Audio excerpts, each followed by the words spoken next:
do companies have the right to be represented in any manner that they choose? So that whatever your job is,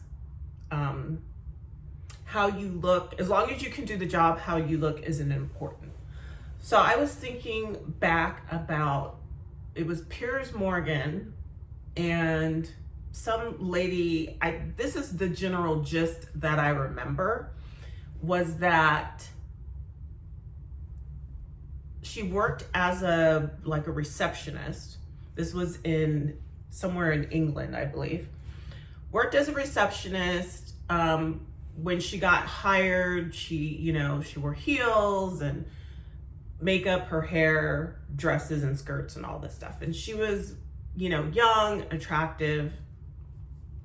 And then over time, she dressed more comfortably. And I can't remember why she said this change took place. Nothing unprofessional, nothing sloppy. So she had, let's say, blouse,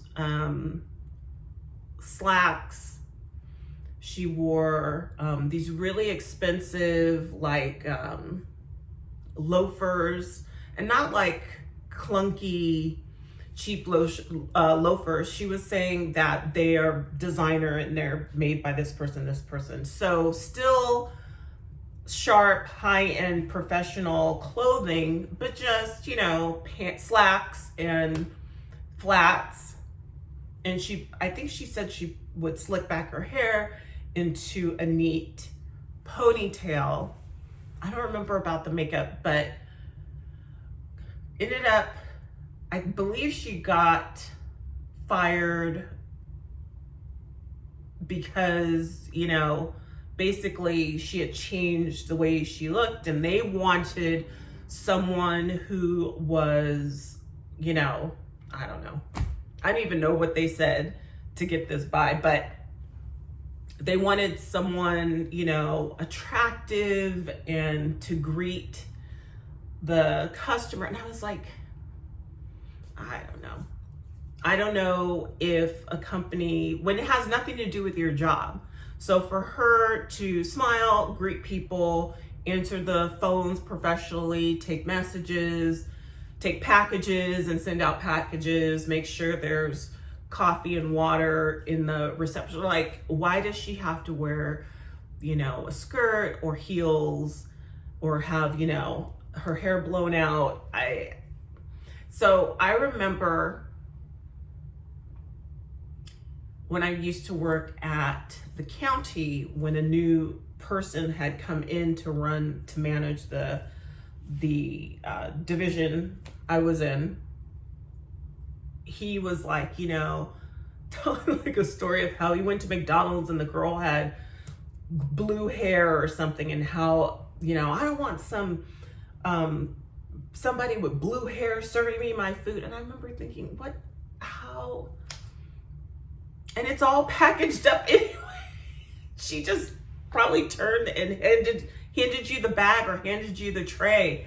What does it matter whether her hair was blue? And so his thing was, how you present yourself, and he didn't allow, you couldn't have your tattoo show. So if you had tattoos, at the time I didn't have any, but I remember a guy asking me, because in the summer, it's 100 and something degrees Fahrenheit, and wearing long sleeve shirts. I believe he had been in the military, the Marines or something. Asked me to pick out foundation, makeup, so that he could put it on his tattoos. I think he probably wore, a shirt like this, and just here, I think he had tattoos. So I did, and he was like, oh, this is so much better. But I remember just thinking, what does that have to do with his job, whether he has tattoos? And so how much does a company, how much can they dictate how you look when it doesn't have anything to do with your job? Is it if I had a company, I think that and I had employees, if I had a company and I had employees, there would be obviously a dress code, but how much can I dictate how someone looks when it has nothing to do with their job? I do think companies have a certain, like, but where's the line? Like, how would you write the law? Because things can impact your business depending on what business you're in and who's your audience and who's your clientele. And so I do think there is like a limit, but I wouldn't know how to write the policy or the law. And I was just thinking about that. Like, yeah, I think they do to a certain extent, but so anyway.